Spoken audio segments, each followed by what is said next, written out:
San Fructuoso de Tarragona. Obispo y mártir. 258. 20 de enero. Es la primera de las grandes figuras que nos ofrece la historia de la Iglesia española. A mediados del siglo III, cuando Basílides y Marcial, los obispos libeláticos de la España occidental, escandalizaban a los cristianos con su cobardía, Fructuoso avanzaba hacia la hoguera con un gesto lleno de grandeza y dignidad. Noblemente había gobernado antes la Iglesia de Tarragona, la primera ciudad de la España citerior.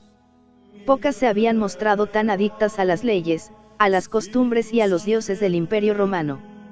El culto al César y a Roma había nacido dentro de sus muros, y el medio millar de inscripciones que se han encontrado entre las ruinas son una prueba elocuente de una romanización ferviente y completa.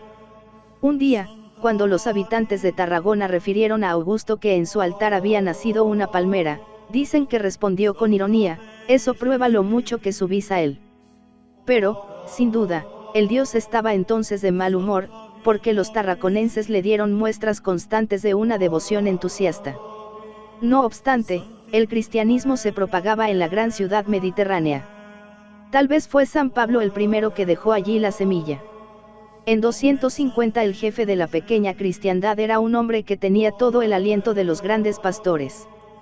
Respetado de los fieles lo mismo que de los paganos, era uno de los más eminentes personajes del municipio. En la peste terrible que entonces asolaba al imperio dio pruebas de aquella caridad heroica que por aquellos mismos días ejercitaban Cipriano en Cartago, Dionisio en Alejandría y Gregorio Taumaturgo en Neocesarea. Pero la ley es implacable. Gobernaba entonces el imperio valeriano. Era dulce y bueno, dice una de sus víctimas, el patriarca de Alejandría. Ninguno de sus predecesores, ni siquiera los que habían profesado pública o clandestinamente la fe, tuvo para los hermanos una acogida tan afectuosa y familiar. Su casa, llena de hombres piadosos, parecía una iglesia. De este hombre excelente, la tiranía de la política hizo un perseguidor. Dominado por una camarilla de fanáticos, llegó a imaginarse que frente al imperio había un poder tenebroso, poseedor de inmensas riquezas y causante de todas las crisis económicas porque atravesaba el Estado. Ese poder, le dijeron, es la Iglesia de los cristianos. En 257 aparecía un edicto por el cual los jefes de las iglesias se veían obligados a ofrecer sacrificios a las divinidades del imperio. En los primeros días del año siguiente, la policía imperial arrestaba a Fructuoso en Tarragona y le encerraba en la cárcel con dos de sus diáconos, Eulogio y Augurio.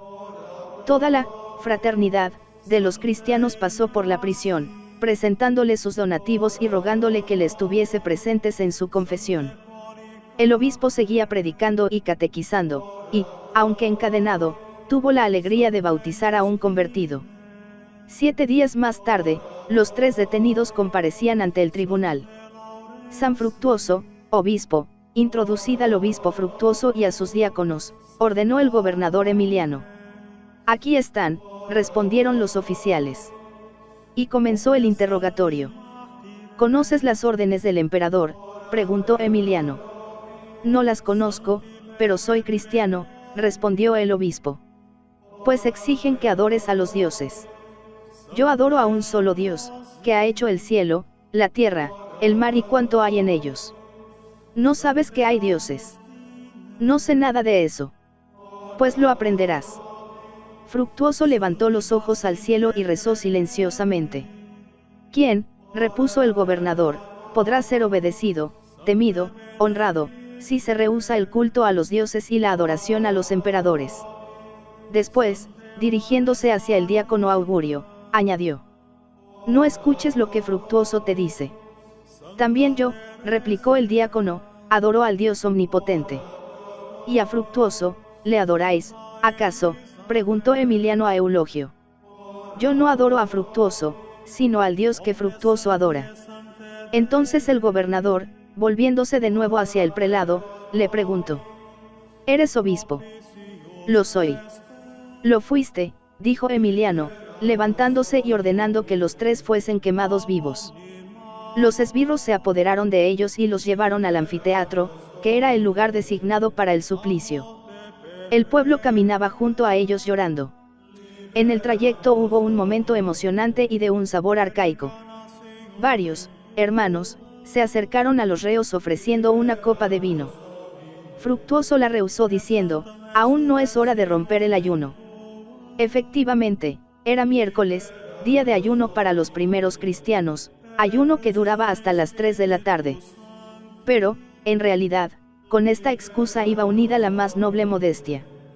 El brebaje ofrecido por la caridad fraterna no era un vino puro, sino una bebida en que se mezclaban infusiones de plantas aromáticas, que daban al cuerpo un vigor momentáneo y le hacían menos sensible a los dolores. Tertuliano se reía de los mártires a quienes había que sostener con semejantes artificios. La altivez ibérica de Fructuoso no se avenía tampoco con esas cobardes mitigaciones. Tenía un sentido demasiado alto del honor cristiano, para permitir que le confundiesen con aquellos mártires ambiguos, de que hablaba el vehemente africano. Imitando al Salvador, apartó los labios de la copa que debía adormecer su agonía, y prefirió beber hasta las heces el cáliz del martirio.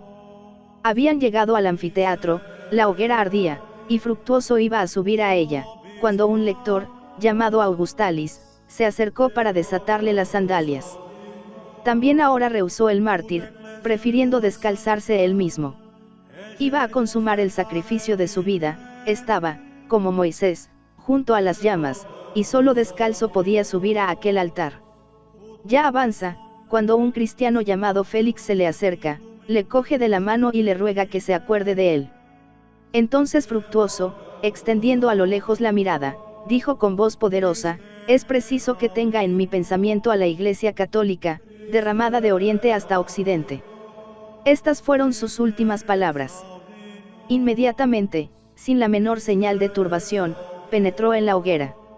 Sus diáconos le siguieron. Rotas por el fuego las cuerdas que sujetaban sus manos, los 3 mártires cayeron de rodillas con los brazos extendidos.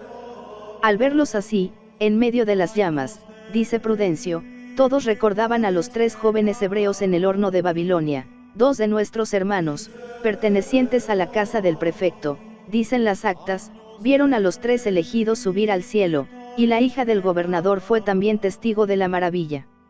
Los fieles, cuando el fuego consumió los cuerpos, se precipitaron en el anfiteatro, rociaron los huesos con vino, en recuerdo de las libaciones que hacían los antiguos en la ceremonia de la cremación, y, habiendo cogido cada cual lo que pudo de las reliquias, se las llevaron a sus casas. Pero, comprendiendo luego que aquello era un celo mal entendido, encerraron las cenizas en un mismo sarcófago, para que recibiesen juntos la corona los que juntos habían alcanzado la victoria. Tal fue la muerte con que el gran obispo dio testimonio de su fe. Aquella serenidad impresionó profundamente a todos sus conciudadanos, y uno de ellos, testigo de vista, nos ha conservado la emoción en un relato de una sencillez maravillosa, digna de la grandeza del héroe. Es uno de los documentos más venerables de la antigua Iglesia de España.